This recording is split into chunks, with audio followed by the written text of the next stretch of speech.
우리는 주의 백성이요 주의 목장의 양이니 우리는 영원히 주께 감사하며 주의 영예를 대대에 전하리이다. 만군의 주 여호와 아버지 하나님, 하나님의 택함받은 거룩한 의의 백성들, 주님을 신실히 섬기는 믿음의 자녀들이 이전에 나와서 경배 드릴 수 있는 은혜를 허락해 주신 것을 감사하면서 머리 숙여 예배를 드립니다. 온 마음과 정성을 다하여 드려질 수 있도록 주의 성령께서 우리의 심령에 내주하여 주셔서 감사의 마음, 성결한 마음을 가지고 주께 예배 드리게 하여 주옵소서. 예배가 방해받지 못하도록 주의 성령께서 이전에 임하여 주시고 모든 주의 백성들의 예배를 통해서 주님이 내려주시는 신령한 만나를 공급받고 감격하는 귀한 시간 되게 하여 주시기를 원하옵고 살아계신 예수님의 이름으로 기도하옵나이다. 아멘.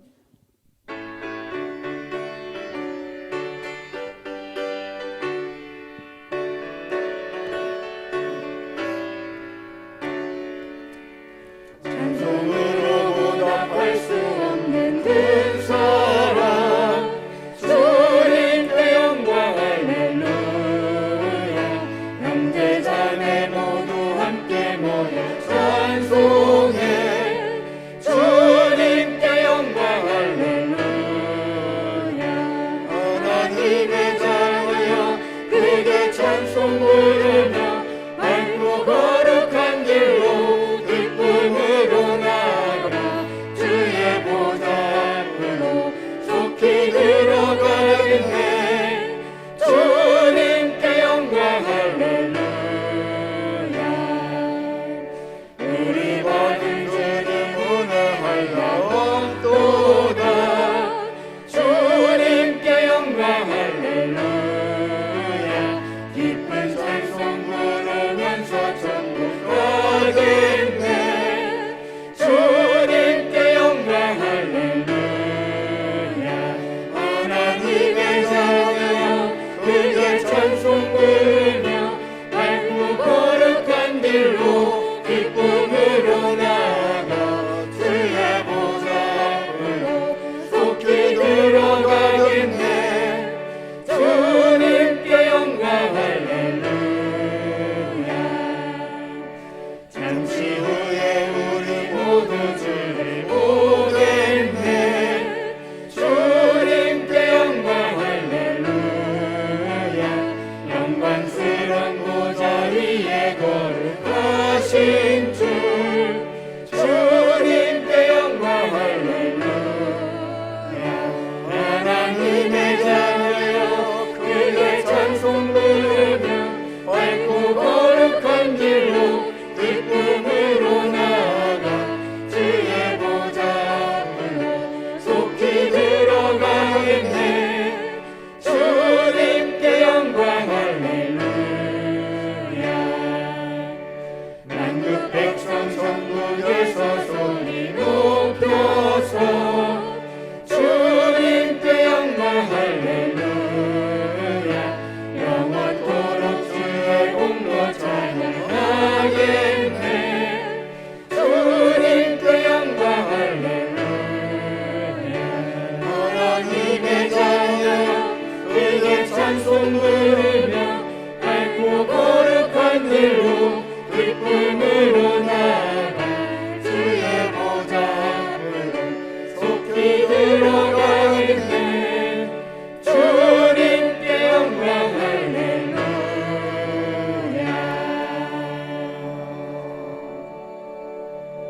아멘.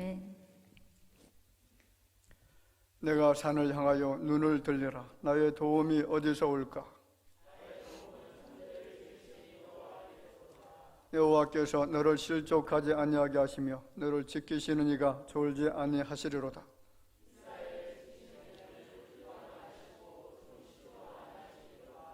여호와는 너를 지키시는 이시라. 여호와께서 내 오른쪽에서 내 그늘이 되시나니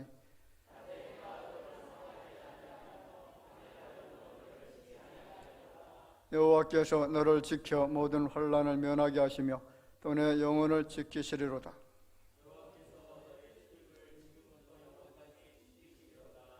아멘. 전능하사 천지를 만드신 하나님 아버지를 내가 믿사오며 그 외아들 우리 주 예수 그리스도를 믿사오니 이는 성령으로 잉태하사 동정녀 마리아에게 나시고 본디오 빌라도에게 고난을 받으사 십자가에 못 박혀 죽으시고 장사한 지 사흘 만에 죽은 자 가운데서 다시 살아나시며 하늘로 오르사 전능하신 하나님 우편에 앉아 계시다가 저리로서 산자와 죽은 자를 심판하러 오시리라. 성령을 믿사오며 거룩한 공예와 성도가 서로 교통하는 것과 죄를 사하여 주시는 것과 몸이 다시 사는 것과 영원히 사는 것을 믿사옵나이다. 아멘.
온 세상의 처음과 마지막이 되시는 하나님 아버지, 영원한 사망 가운데 거할 수밖에 없는 저희들을 구원의 길로 인도하시고 수많은 사람들 중에 저희를 택해 자녀 삼아 구원의 기쁨을 누리게 하시니 감사합니다.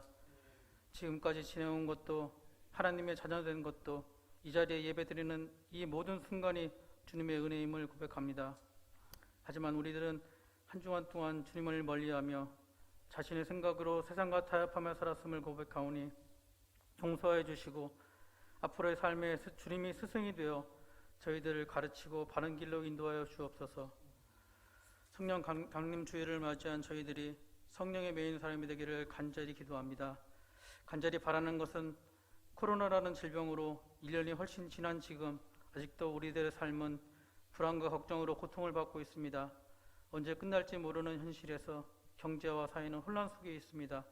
주님께서 불쌍히 여기셔서 이 고통의 그늘에서 하루빨리 벗어나게 인도하여 주옵소서. 5월은 가정의 달입니다. 하나님께서 베풀어 주신 소중한 가정을 위해 모두가 하나 되어 합심하여 기도하게 하시고 성도님들의 가정이 오직 주님의 영광만을 위해 살아가기를 원합니다. 좋은 소식은 대화동이 새롭게 변화되고 있는 가운데 대화교회가 이 지역에 소금과 빛의 역할을 하기를 원합니다. 어려운 이웃들에게 하나님의 사랑을 전하고 복음을 나누는 데 힘쓰는 아름다운 주님의 전도자가 되는 대화교회 되기를 간절히 기도합니다. 오늘도 보이지 않는 곳에서 봉사하시는 손길이에 축복하여 주시고 은혜와 축복이 그 위에 임하시길 간절히 기도합니다. 그리고 주님의 사랑을 나누고 기쁨이 넘치는 대화교회 되게 인도하여 주옵소서. 연로한 가운데 주님의 길을 묵묵히 가시는 원로 목사님의 앞날과 건강을 지켜주시고 지금도 점점 어려워지는 여건에서도 선교를 위해 헌신하시는 손요한 선교사님과 동역자들을 보호하시고 안위를 지켜주셔서 주님의 나라를 확장하는 일에 부족함 없도록 도와주시옵소서. 하나님 말씀을 전하실 담임 목사님의 건강을 지켜주시고 성령으로 인도하사 은혜가 충만한 능력의 말씀으로 채워주셔서 감동의 시간이 되도록 인도하여 주옵소서. 오늘 하루도 주님의 기쁨이 되는 저희가 되기를 기도하며 우리를 위해 십자가에 달려 돌아가신 예수 그리스도의 이름으로 기도드렸습니다. 아멘.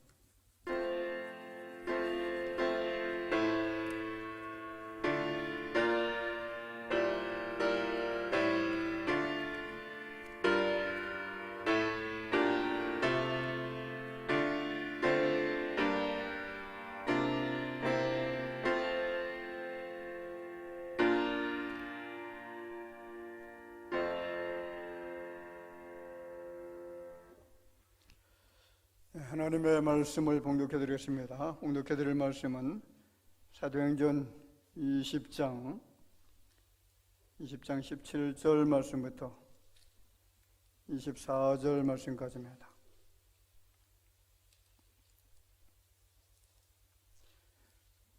사도행전 20장 17절부터 24절까지 한 절씩 교독하도록 하겠습니다. 바울이 밀레도에서 사람을 에베소로 보내어 교회 장로들을 청하니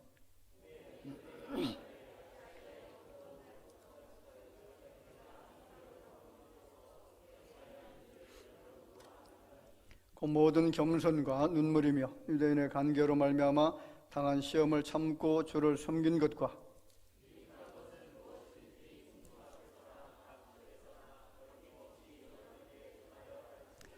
유대인과 헬라인들에게 하나님께 대한 회개와 우리 주 예수 그리스도께 대한 믿음을 증언한 것이라.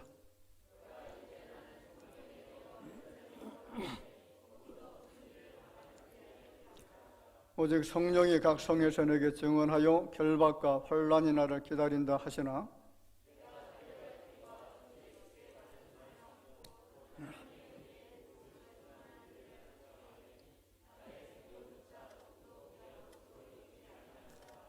아멘. 오늘 성령 강림절을 통해서 주시는 말씀을 통해 큰 은혜가 되어지고 우리의 마음이 성결케 되어지는 귀한 시간이 될 줄로 믿습니다. 모든 교회 역사가 성령의 역사였다라는 사실을 증명하는 것이 바로 사도행전 말씀입니다. 그래서 사도행전을 다른 말로 말하면 성령행전이다 그렇게 이야기를 하죠. 자, 이 성령을 통해서 많은 교회들이 세워졌고 많은 곳에 복음이 전파되어졌는데 그 복음 확산 운동을 일으켰던 것이 사람이 아니라 성령 하나님이었다는 사실을 증언하는 것이 바로 이 사도행전 말씀입니다. 여러분, 성령 역사가 얼마나 위대한 것인지 제자들의 그 삶의 방향성, 삶의 태도를 보면 우리가 분명히 발견할 수가 있는 줄 압니다. 예수님의 제자들이 두려움에 사로잡혔던 때가 있었습니다. 예수께서 잡히시고 신문당하시고 그리고 고난당하셨을 때에 그리고 십자가에 달려 돌아가시고 부활하셔서 제자들 앞에 나타나셨을 때까지도 그 두려움의 장막에서 전혀 벗어나지 못하고 있었던 사람들이 예수님의 제자들입니다. 자, 모두가 숨죽여 있었고 그 누구도 예수님의 부활의 기쁜 소식을 전하는 사람이 없었습니다. 왜냐하면 자신들도 예수님처럼 붙들려서 고난당하고 혹여나 죽을까라고 하는 그런 염려 때문이었습니다. 자, 그런데 주님의 제자들이 그 모든 두려움과 심지어 죽음의 공포까지도 떨쳐버리고 담대하게 부활하신 예수 그리스도의 복음을 전파하게 된 시점이 있었는데 그것이 바로 성령 강림 사건 이후였다는 거죠. 자, 우리가 잘 알고 있는 사도행전 2장 말씀을 쭉 읽다 보면 성령 강림의 위대한 사건이 기록되어져 있습니다. 자, 이 성령 강림 그리고 성령 충만함을 통해서 제자들의 놀라운 힘을 얻게 되어지고, 그래서 사망의 모든 닷줄을 끊어버리고 나가서 예수 그리스도는 주시라고 하는 이 복음의 진리를 담대하게 외칠 수가 있었다는 거죠. 여러분, 무엇이 엄청난 일을 가능하게 했을까요? 무엇이 갈릴리 천부들을 능력 있게 하시고 그리고 담대한 사람으로 만들 수가 있었다는 겁니까? 무엇이 역사의 흐름을 뒤바꿀 수가 있었습니까? 그렇습니다. 성령의 능력인 줄 믿습니다. 여러분, 성령 강림 이후로 교회 운동이 일어났고요, 성령의 역사를 통해서 교회들이 세워졌고, 성령의 놀라우신 그 도우심을 통해서 세계 만민들의 예수 이름을 알고 예수를 믿고 그리고 예수 이름을 높이는 놀라운 일들이 일어납니다. 그런데 교회 역사 중에 가장 위대한 일을 한 사람이 우리가 잘 알고 있는 사도 바울이죠. 자, 바울은 가는 곳곳마다 복음을 전했습니다. 가는 곳곳마다 교회를 세웠고 그리고 많은 사람들을 가르쳤고 수많은 제자들을 양성해냈습니다. 다메섹 도상에서 예수님을 만난 이후로 평생 동안 예수 그리스도만을 바라보고 푯대를 향해서 그 길을 향해서 달려가는데 좌우로 요동하거나 흔들리거나 그리고 어떤 두려움과 염려, 근심, 고민 때문에 주의 복음을 증거하는 일에 방해받지 않았던 사람이 바로 바울입니다. 그러면 바울이 평생의 삶을 주를 위해서 헌신하며 생명을 아끼지 아니하고 복음 전파자가 된 이유가 있습니다. 여러분, 평생의 삶을 누구를 위해서 살았죠? 주를 위해서, 예수님을 위해서 헌신하면서 복음 전파자로 살게 되어진 이유, 그게 뭐냐면 성령에 매였기 때문이었다는 겁니다. 여러분, 뭐에 매였다고요? 자, 오늘 22절 말씀에 보면 보라 이제 나는 성령에 매여. 무엇에 매였죠? 성령에 매였다. 이 매였다라고 하는 말을 원문에 보면 데오라고 하는 그 단어인데, 이 말은 처음부터 지금까지 지속적으로 매여 있다라는 그런 뜻을 가지고 있는 단어가 바로 이 데오라는 단어입니다. 한번 그림을 볼까요? 자, 이 마차 그림을 보면 여러분, 이 말이 무엇에 매여서 지금 움직이고 있는 거죠? 말이 이제 고삐에 매여 있잖아요. 자, 그러면 저 마차 위에 타고 있는 사람이 고삐를 조정하는 대로 말은 움직이게 되어 있습니다. 왼쪽으로 당기면 왼쪽으로 가고 오른쪽으로 당기면 오른쪽으로 가는 거죠. 마찬가지로 성령에 매인 사람은 성령의 음성을 듣고 성령이 지시하는 대로 따라갈 수밖에 없는데, 사도 바울은 자기 자신을 스스로 나는 성령에 매여서 성령의 음성을 듣고 성령께서 원하시는 대로, 성령께서 명령하시는 대로 나는 그렇게 산다라고 고백하는 내용이 오늘 본문에 나타나 있다는 거죠. 오늘도 도박에 매인 사람들이 있고요, 돈에 물질에 매여서 살아가는 사람, 거기에서 도무지 헤어나오지 못하는 사람들이 많습니다. 욕심에 매여 사는 사람, 사치에 매여 사는 사람, 어떤 사람은 담배에 매여 사는 사람들이 있죠. 김홍신 씨가 쓴 인생사용 설명서라고 하는 책이 있습니다. 이 사람은 작가이면서 그리고 정치인이기도 하죠. 자, 그런데 이분이 37년 6개월 동안에 담배를 지속적으로 피웠고, 담배가 얼마나 맛있었는지 하루에 글을 쓸 때는 세갑 4갑까지 피웠는데 그 스스로 나는 죽을 때까지 담배를 끊지 않겠다, 그렇게 이야기했던 사람이 바로 김홍신이라는 사람입니다. 자, 그런데 어느 날 이 사람이 그렇게 좋아하던 담배를 순식간에 끊게 되어진 계기가 있었는데, 그것은 그의 스승이 전해준 말 한마디 때문에 담배를 끊게 되어졌다고 합니다. 자, 자신의 스승이 뭐라고 말하냐면, 쥐는 쥐약인 줄 알면 먹지 않는데 사람은 쥐약인 줄 알면서도 먹는다. 아주 뜨거운 물잔은 얼른 내려놓으면 되는데 붙잡고 어쩔 줄 모르니까 될 수밖에 없다라는 이 말 한마디 때문에 깜짝 놀라서 내가 이 담배의 질질 끌려다녀서는 안 되겠다는 생각을 가지고, 그래서 그것을 단호하게 끊는데 엄청나게 힘들었지만은, 여러분 37년 이상 동안 담배를 피웠으니까 끊는데 얼마나 힘들겠습니까?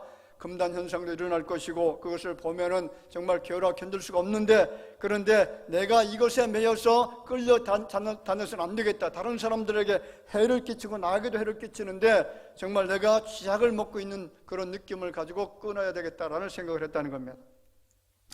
사람들은 술에 매여 살고 권력에 매여 살고 쾌락에 매여 살고 증오와 복수심과 그리고 절망 속에 빠져 살아가는 사람들도 허다합니다. 여러분, 오늘 예수를 구주를 믿는 우리는 도박과 권력과 술과 그리고 쾌락과 절망에 매여 살아가는 것이 아니라 바울처럼 성령에 매여 살기를 주의 이름으로 축원을 드립니다. 성령에 매인 사람, 성령에 붙들려 사는 사람, 그들에게는 희망이 있습니다. 하나님 은총이 있고 하나님 놀라운 축복이 있는 줄로 믿습니다. 오늘 바울은 성령에 매였다라고 단호하게 증언하죠.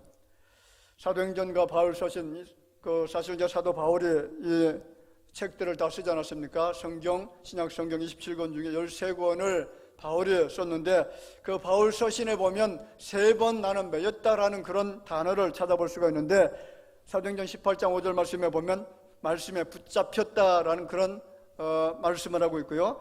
고린도서 5장 14절 말씀에 보면 나는 그리스도의 사랑에 강건되어졌다라는 표현을 하고 있습니다. 이 말은 내가 그리스도의 사랑에 강압적으로 지배당하고 있다라는 그런 뜻입니다. 그리고 오늘 본문 22절에 성령에 매였다라는 표현을 합니다. 자, 그렇습니다. 여러분, 사명자의 길을 가는 사람, 주를 위해서 내 온 몸과 마음과 정성, 중심, 내 삶을 들여서 헌신하고자 하는 그런 사람들은 반드시 무엇에 매여야 되는지 아시나요? 여러분, 돈의 권력에 사랑의 쾌락에 매여 사는 것이 아니라 성령에 매이게 되어지면 주를 위해서 자신의 삶을 헌신하는 데 기쁨으로 들을 수가 있는 줄로 믿습니다. 어둠의 영에 사로잡힌 사람은 항상 어두운 쪽을 바라보죠. 악한 일을 합니다. 불의와 불법을 행합니다. 많은 사람들을 속입니다. 거짓된 삶을 살아가죠. 많은 사람들에게 해를 끼치는 삶을 살아가는데 이 사람은 성령에 사로잡힌 사람이 아니라 성령에 매인 사람이 아니라 어둠의 악한 영에 매여 살고 있는 사람들이 행하는 일들입니다. 어떤 사람은 물질에 매여서 돈의 노예가 되어지는 그런 사람들도 있지 않습니까? 남미의 인디언 부족들 중에 항아리를 가지고 원숭이 사냥을 하는 사람들이 있다고 합니다. 자, 원숭이가 잘 다니는 길목에다가 항아리를 갖다 놓는데 어떤 항아리냐면 그 들어가는 입구가 굉장히 아주 좁은 항아리를 거기다 놓고 그 안에다가 바나나를 집어넣는다라고 하죠. 자, 원숭이가 다니다가 그 항아리 안에 바나나가 있는 것을 발견하고 손을 집어넣어서 바나나를 움켜잡는다라고 합니다. 그런데 움켜잡고 손을 빼려고 하면 빠질까 안 빠질까요? 그냥 집어넣으면 들어가는데 움켜잡으면 주먹이 커져서 절대로 빠져나오지 않는다는 거죠. 자, 그런데 이 원숭이는 인디언들이 지나가면서 그 원숭이를 발견했을 때에 자신을 발견하면 자신이 잡힐 줄 알면서도 이 바나나를 움켜잡은 손을 놓지 않는다는 겁니다. 무엇 때문에 이 원숭이가 잡혀 죽는 것이죠? 그렇습니다. 바나나, 그 하찮은 것을 붙들고 있었기 때문에 그걸 놓기만 하면 살 수 있는데 붙들고 있기 때문에 살 수가 없었다는 거죠. 그렇습니다. 세상에는 돈과 물질을 붙들고 살다가 정말 엉뚱한 힘든 그런 악한 일을 만날 수가 있다는 거죠. 오늘 여러분들은 주의 복음과 하나님의 거룩한 일을 위해서 부름받은 사명자들인 줄로 믿습니다. 그 사명을 감당할 수 있는 유일한 방법은 성령에 매이는 방법밖에는 없습니다.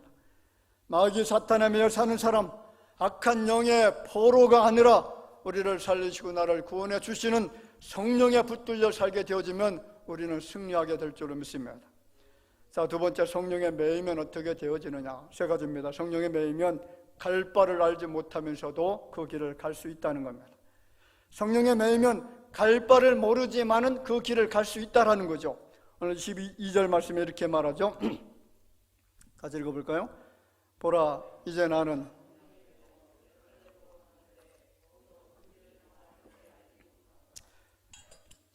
예루살렘으로 가기는 가는데 거기서 무슨 일을 당할는지 나는 모른다라는 겁니다. Not knowing what will happen to me there. 자, 바울은 성령에 매여 예루살렘으로 가고 있습니다. 그런데 거기에서 무슨 일이 일어날지 전혀 모르는 거죠. 그저 성령께서 이끄시는 대로 순종하고 말씀 따라 가는 겁니다. 그렇습니다. 여러분, 성령에 매여 사는 것은 성령께서 인도하시는 대로 따라가는 것인 줄로 믿습니다. 어디로 가야 될지, 가는 도중에 도대체 무슨 일이 일어날지 모릅니다. 그런데 성령께서 이끄시니까 가는 거죠. 성령께서 너무나 잘하시고 나를 위해 최선의 길로 이끌어 주실 것을 믿는 믿음을 가지고 순종하면서 간다는 겁니다. 그래서 히브리서 11장 8절 말씀에 보면 이런 말씀이죠. 자, 믿음으로 아브라함은 부르심을 받았을 때에 순종하여 장래의 유업을 받을 땅에 나아갈새 갈 바를 알지 못하고 나아갔으며, 알고 갔다는 겁니까? 모르고 갔다는 겁니까? 갈 바를 알지 못한다. 갈 길을 알지 못한다는 거죠. 아브라함은 하나님의 부르심을 받아서 고향 땅을 떠나가게 되어질 때에 미지의 땅을 향해서 갔으며 어디로 가야 될지, 그리고 가는 동안 어떤 일이 생길지 알지 못한 채 단지 가라는 명령을 받고 그 길을 나섰다는 겁니다. 창세기 12장 1절 말씀, 우리가 잘 아는 말씀이죠. 여호와께서 아브라함에게 이르시되 너는 너의 고향과 친척과 아버지의 집을 떠나 내가 내게 보여줄 땅으로 가라. 자, 여기서 중요한 것은 내가 내게 보여줄 땅으로 가라는 말씀이죠. 보여준 땅이 아니죠. 보여준 땅이 아니라 보여줄 땅으로 가라는 겁니다. 미래형으로 되어 있죠. 영어에는 Go to the land I will show you. I will show you. 보여줄 땅으로 가라는 겁니다. 자, 그렇습니다. 성령에 매이게 되어지면 성령의 인도를 따를 수밖에 없습니다. 성령에 매인 자는 갈 길을 알지 못하지만 성령께서 인도해 주실 줄을 믿고 순종하면서 가게 될 줄로 믿습니다. 다른 것에 매이면 우리가 얼마나 불안합니까? 돈에 매여도 불안하고, 정치의 권력에 매여도 불안합니다. 사랑에 매여도 불안하고 조급해집니다.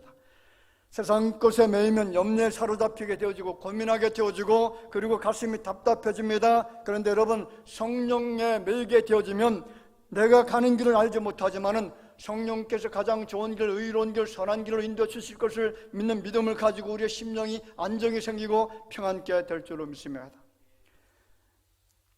두 번째는 환난을 두려워하지 않는다는 겁니다. 여러분, 성령에 매이게 되어지면 무엇을 두려워하지 않는다고요? 환난을 두려워하지 않습니다. 자, 오늘 22절 이하의 말씀을 쭉 읽어보겠습니다. 보라, 이제 나는 성령에 매여 예루살렘으로 가는데 거기서 무슨 일을 당하는지 알지 못하노라. 오직 성령이 각 성에서 내게 증언하여 결박과 환난이 나를 기다린다 하시나. 자, 바울이 지금 어디로 가는지 아시나요? 바울이 지금 어디로 가는지 아시나요? 예, 예루살렘으로 가죠.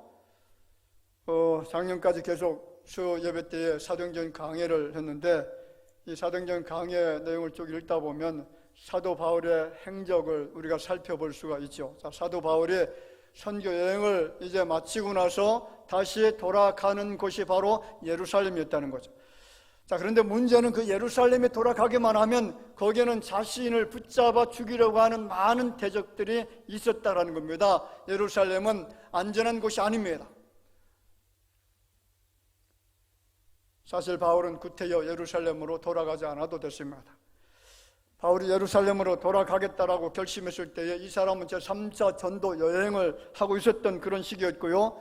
자, 그 지역이 마게도냐라고 하는 지역이었습니다. 지금의 유럽 지역이죠. 그리스도 북부 지역이 그걸 말합니다. 자, 그곳에서 바울은 빌립보, 그리고 데살로니가, 베레아, 고린도, 안디옥을 거쳐서 예배소 사역을 하고 있었고요. 거기에서 수년간 머무르면서 많은 사람들을 두란노 성원에서 가르치고, 그리고 많은 제자들을 만들어냈습니다. 수많은 사람들이 바울을 존경했고 바울을 따르고 바울을 염려하면서 살았던 사람이 굉장히 많았습니다. 그런 상황에서 바울이 예배소에 있던 장로들에게 고별 설교하는 내용이 오늘 본문의 말씀이죠. 자, 오늘 15절 말씀, 하반절 말씀을 보면 바울이 이렇게 말합니다. 이제는 여러분이 다 내 얼굴을 다시 못할 줄, 내 얼굴을 다시 못할 줄 아노라. 다시 보지 못할 줄 안다, 그런 표현의 말씀입니다. 자, 이 말의 표현은 마치 죽으러 가는 사람처럼 곧 죽을 사람과 같은 그런 표현을 하고 있다는 겁니다. 자, 이 말에 대해서 예배소 장로들이 얼마나 염려가 되고 얼마나 근심이 되었을까요? 그들이 근심하는 내용이 38절에 나타나죠. 38절에 뭐라고 합니까? 다시 그 얼굴을 보지 못하리라 한 말로 말미암아 더욱 근심하고 배에까지 그를 전송하느라. 왜 근심했다는 거죠? 그렇죠. 다시 보지 못할 것 같다라는, 다시 보지 못한다는 뜻이 무슨 뜻인지 아시나요? 죽을 수도 있다라는 그런 뜻입니다. 어떤 위험이 있는지 어떤 고난을 당하게 되어질지 환란이 있음을 직감했다는 것이고요, 위험이 기다리고 있다라는 것을 에베소에 있는 장로들이 알고 근심했다라는 겁니다. 그래서 사도 바울이 예루살렘에 돌아가게 되어지면 엄청난 핍박이 있고 큰 문제가 일어날 것에 대해서 아가보라고 하는 선지자가 사도행전 21장 말씀에 예언한 내용이 그 21장 10절 이하에 나타나는데, 아가보 선지자가 이렇게 말합니다. 여러 날 머물러 있더니 아가보라는 한 선지자가 유대로부터 내려와 우리에게 와서 바울의 띠를 가져다가 자기 수족을 잡아매고 말하기를, 성령이 말씀하시되, 누가 말씀했다고요? 성령이 말씀하시되 예루살렘에서 유대인들이 이같이 이 띠 임자를 결박하여 이방인의 손에 넘겨주리라 하거늘, 우리가 그 말을 듣고 그곳 사람들과 더불어 바울에게 예루살렘으로 올라가지 말라 권하니. 아가보 선지자가 성령의 음성을 들었는데 무슨 음성을 들었느냐? 바울이 예루살렘으로 가게 되어지면 환란을 당하게 되어진다, 결박을 당하게 되어진다는 겁니다. 이 말을 들으니까 에베소에 있는 장로들이 바울을 보내줄 수가 있습니까? 없습니까? 못 보내주겠죠. 당신 가면 안 됩니다. 선지자가 예언했습니다. 결박을 당할 것이고 그리고 고난 당하는 것이 분명합니다. 예루살렘으로 가는 바울의 앞에는 지금까지 당했던 어떠한 환란보다도 더 심한 상황들이 일어나게 되어질 것을 미리 예측을 했다는 겁니다. 그런데 바울이 뭐라고 하냐면 결박과 환란이 나를 기다린다, 알고 있었다는 거죠. 옥에 갇힐 수도 있다는 것, 매를 맞게 될 수도 있다는 것, 죽을 수도 있다는 것, 누가 알았다는 거죠? 바울이 알았다는 겁니다. 그럼에도 불구하고 바울은 예루살렘으로 들어가게 되어지고 예상한 대로 유대인들에 의해서 체포가 되어지고 그리고 동족의 손에서 죽음의 직전까지 가는 매를 맞기 시작합니다. 그 매 맞는 장면이 사도행전 21장 32절 33절에 나타납니다. 그가 급히 군인들과 백부장들을 거느리고 달려 내려가니 그들이 천부장과 군인들을 보고 바울 치기를 그치는지라. 누가 누구를 지금 쳤다는 거죠? 유대인들이 바울을 굿하는 장면이 나타나는데 한두 사람이 아니라 주변에 많은 사람들이 모여서 바울을 굿하기 시작합니다. 그래서 바울은 여러 차례 그 많은 환난을 당했다라는 고백을 하지 않습니까? 자, 그렇습니다. 성령에 매여 사는 사람은 환난과 고난과 핍박을 두려워하지 않고 담대할 수가 있다라는 겁니다. 압력과 협박에 굴복하지 않습니다. 오늘 여러분들은 성령에 매여서 사명을 감당하는 자들이 되어지기를 바라고 환난과 두려움을 이길 수 있는 능력의 종들이 되어지기를 주의 이름으로 축원을 드립니다. 자, 마지막으로는 성령에 매여 살게 되어지면 사명을 감당할 수가 있다는 겁니다. 성령에 매여 살게 되어지면 사명을 향해서 끝까지 포기하지 않고 달려갈 수 있다는 거죠. 자, 24절 말씀 같이 읽어보겠습니다. 내가 달려갈 길과 주 예수께 받은 사명 곧 하나님의 은혜의 복음을 증언하는 일을 마치려 하면은 나의 생명조차 조금도 귀한 것으로 여기지 아니하노라. 여러분, 바울의 사명 뭔지 아시죠?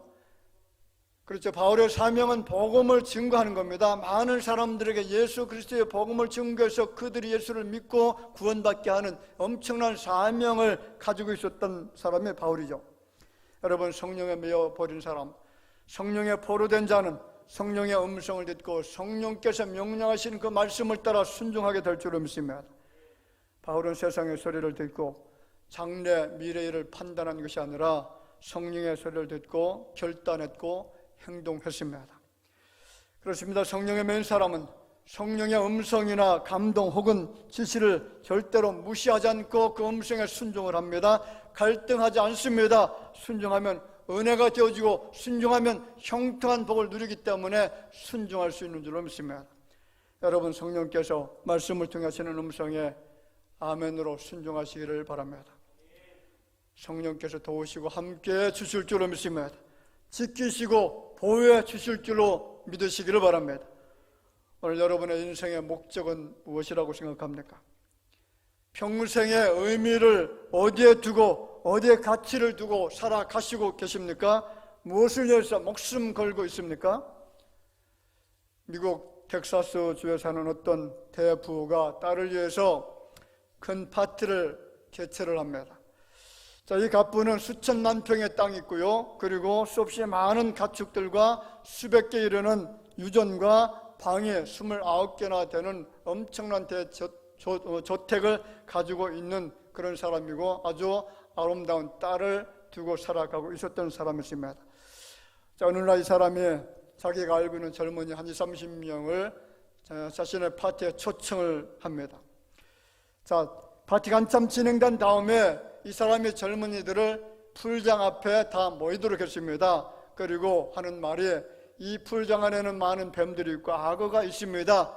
그런데 누구든지 이 물속에 뛰어들어서 반대편에 있는 풀장 밖으로 가장 먼저 나오는 사람에게 내가 $10,000,000의 돈을 주거나 아니면 10,000,000 평의 땅을 줄 수 있고 아니면 내 사랑하는 어여쁜 딸을 당신의 아내로 주겠다라고 하는 그런 제안을 했습니다. 그 제안을 하자마자 옆에서 갑자기 풍덩하는 소리가 들리는 겁니다.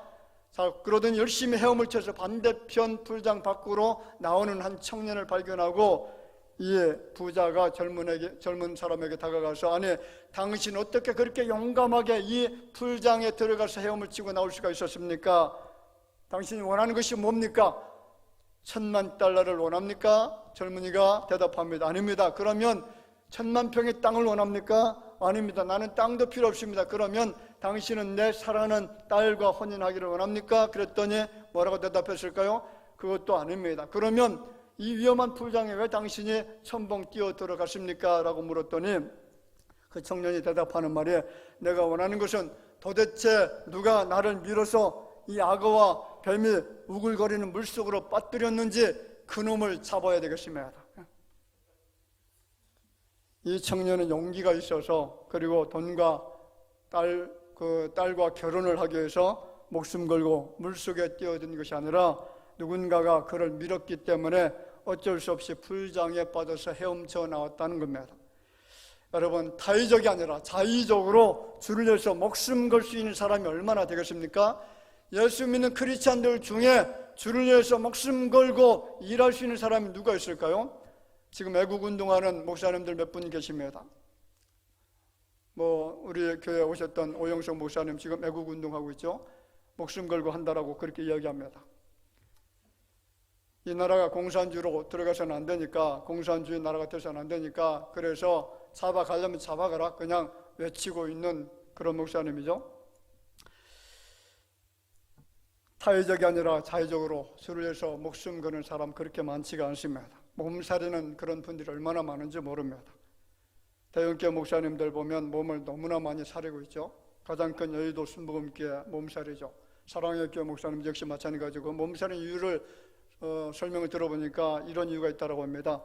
만약에 애국 운동을 하거나 그 정부 권력을 비판하거나 그러면 그 교회는 장로님들의 사업처를 갖다 세무조사를 한다 그래요. 그러면 장로님들이 큰 문제가 되니까 목사님들이 앞에 나설 수가 있습니까? 없습니까? 자신의 양이 다치니까 앞으로 못 나서는 거예요. 그런 일을 지금 하고 있다는 겁니다. 근데 바울은 그런 것에 전혀 개의치 않습니다. 성령의 매인자, 성령의 붙들린 자가 되어지면 여러분 죽음이 두렵지 않습니다. 공포가 두렵지 않습니다. 사명자의 길을 가게 될 줄 믿습니다. 여러분, 오늘 성령 강림주일로 지내면서 깨닫게 되는 것이 무엇입니까?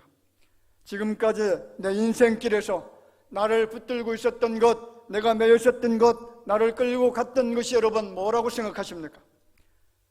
솔직히 말씀드리면 예수 그리스도를 주로 고백하고 있는 성도들, 하나님의 자녀들임에도 불구하고 성령에 매여 사시는 분들은 그렇게 많지가 않다는 거죠. 제 자신도 성령에 매여 살기를 원하지만은 그렇지 못할 때가 너무나 많은 것을 발견하면서 하나님 앞에 너무나 죄송스러울 때가 많습니다.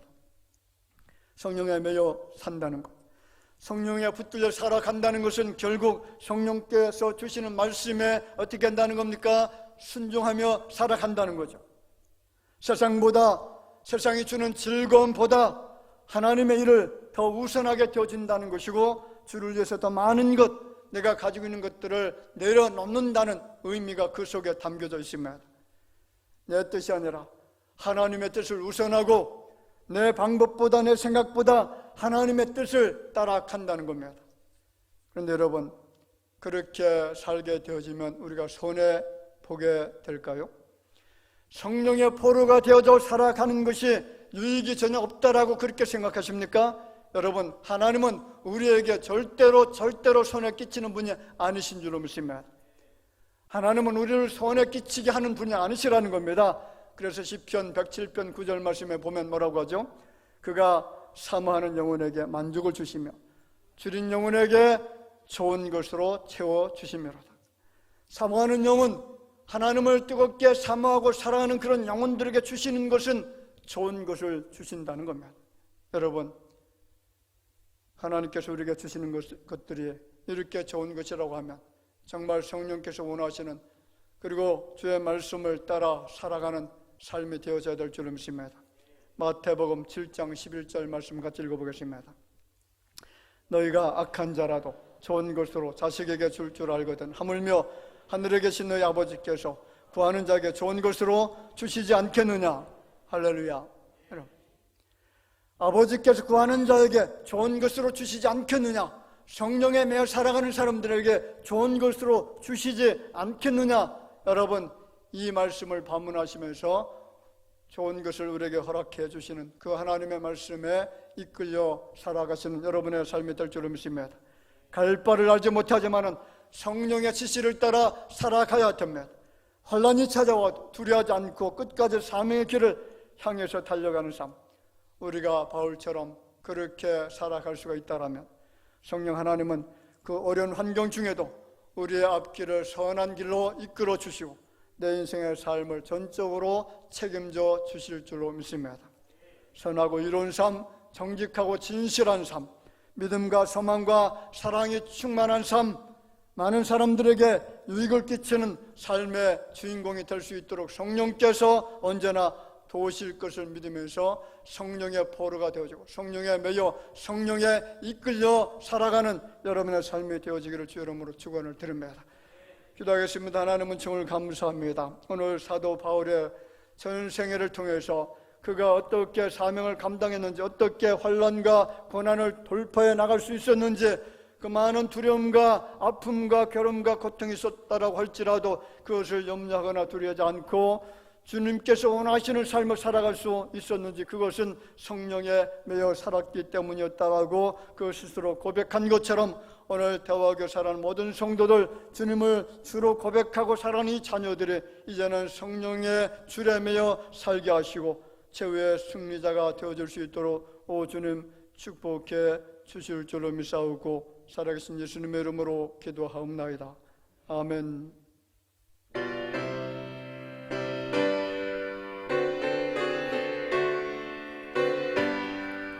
그 같은 수성령 간구하는 우리에게 지금 강림하셔서 영광 보여주소서. 성령이 임하사 우리 영의 소원을 만족하게 하소서. 그날은 우리에게 불러 충만하게 하소서. 주의 재단 무리에 우리 몸과 영혼과 우리가 얻은 모든 것 지금 바치옵니다. 성령이 임하사 우리 영의 소원을 만족하게 하소서. 그날은 우리에게 불러 충만하게 하소서. 모든 것 다 바치고 기겁이 내 마음에 성령 충만하도록 주여 채워주소서. 성령이 임하사 우리 영의 소원을 만족하게 하소서. 그날은 우리에게 불러 충만하게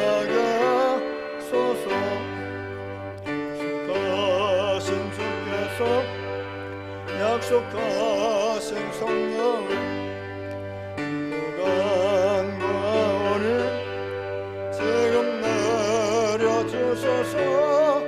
성령이여 임하사 우리 영의 소원을 만족하게 하소서. 기다리는 우리에게 불러 충만하게 하소서.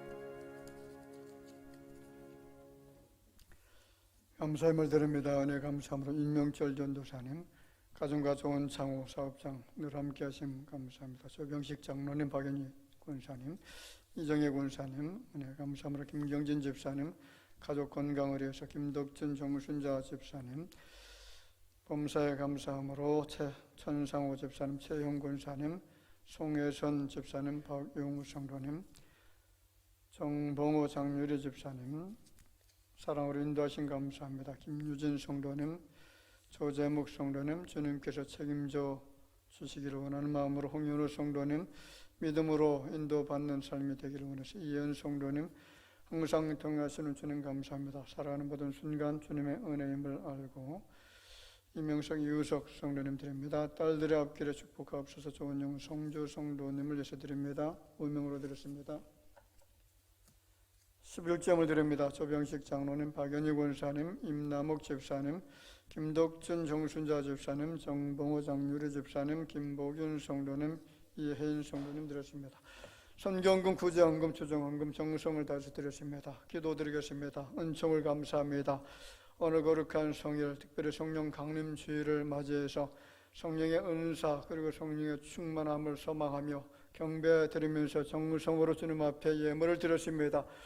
드려진 예물에 주님께서 우리에게 맡겨주신 것인 것을 알고 최선을 다해서 청직의 직분을 감당하면서 남은 것들을 주님 앞에 드렸사오니 주께서 받으시고 이 땅에 살아가는 동안 이 청직의 사명, 물질 관련 일에 최선을 다하고 성심을 다해서 주님 앞에 칭찬 듣는 그런 청지기가 되어질 수 있도록 도우실 줄로 믿습니다. 여러 가지 많은 기도의 소원 제목을 따라서 주 앞에 드렸사오니 소원이 이루어질 수 있는 은총을 나려 주시기를 원합니다. 예물에 사용되어질 때마다 하나님 영광 받아주시고 오병이어의 기적의 역사가 나타나게 하여 주실 줄로 믿사옵고 예수님의 이름으로 기도하옵나이다. 아멘. 자, 우리 다 같이 인사드립시다. 주변에 계신 분들 바라보면서요. 만나서 반갑습니다. 주님 안에서 사랑합니다. 우리 기쁨으로 반갑게 웃으시면서 인사 잠깐 나누겠습니다.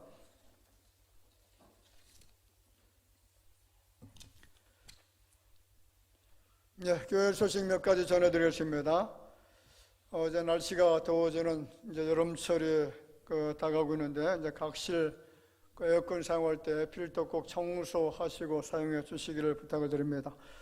그리고 좀 더 안전성 있는 모더나 이 백신이 조속한 시일내에 국내에서 생산될 수 있도록 좀 기대해 주시기를 바라고요.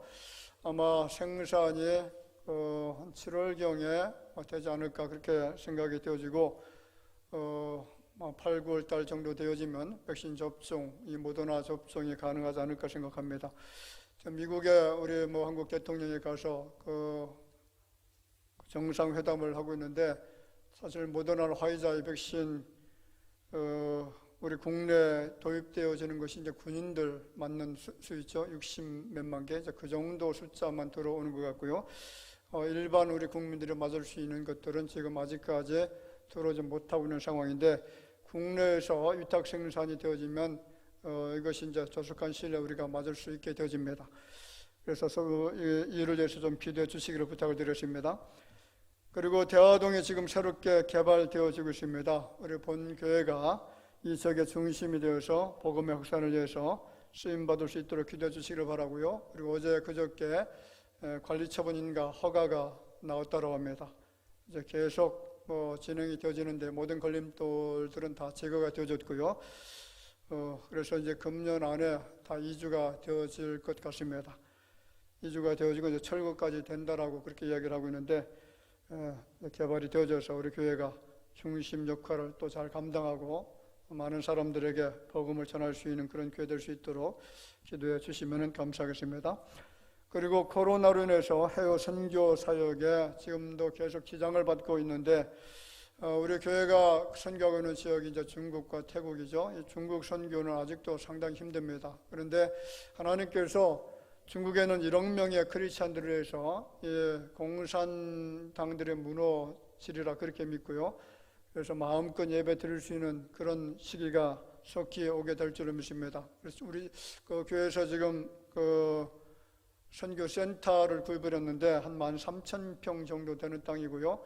가보면 굉장히 또 지역이 좋습니다. 산중에 있기 때문에 너무나 아름다운 그런 장소인데 지금은 이제 에바브라 선교사 그 장인 장모님이 관리하고 있는 그런 상황이고요.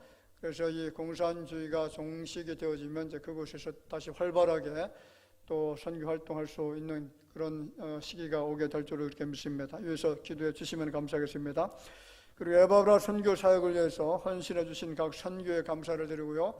그리고 개인적으로도 5만 원, 10만 원씩 그리고 또 몇십만 원씩 이렇게 헌금에 동참해 주신 분들이 계신데 대단히 감사를 드리고 선교하는 데 큰 힘이 될 줄로 믿습니다. 그리고 매주 교회 내 소득과 수예배 특송 예고되어져 있고요. 오늘 2부 예배 후에 각 기관 원래 모임 갖도록 하겠습니다. 그리고 우리 김종림 집사님 시모 되시는 분이 어제 하나님의 부르심을 받으셨는데 오늘 2부 예배 후에 1시에 교회에서 출발합니다. 장소가 강원도 횡성 그 대성 장례식장인데 한 2시간 반 정도 걸릴 것 같습니다. 그리고 성미부에서 떡을 준비했습니다. 이상 교회 소식 전해드렸습니다.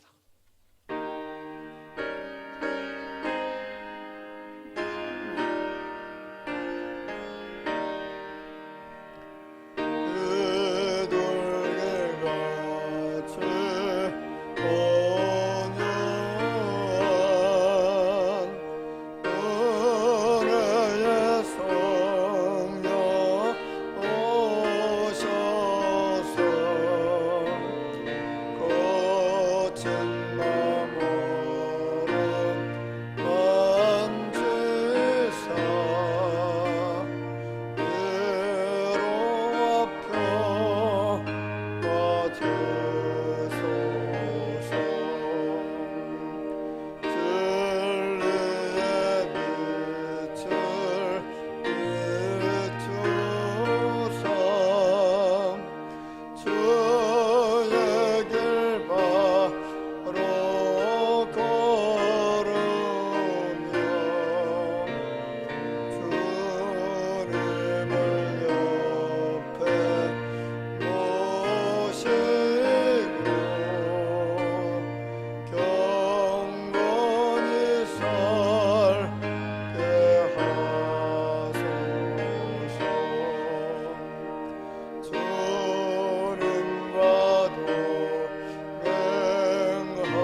지금은 죽을 인생들의 모든 허물과 죄악을 사해 주시기 위해서 참혹한 골고다 십자가 형벌 당해 주신 우리 구주 예수님의 은혜와 하나님 아버지의 놀라우신 사랑하심과 성령님의 감화하시고 감동으로 교통하시는 역사가 악한 어둠의 영에 사로잡혀 사는 것이 아니라 성결의 영, 진리의 영 되신 성령에 매여 살기를 마음에 소원하고 엎드려 경배드리는 모든 주의 자녀들 위해 이제로부터 영원까지 함께 있을지어다.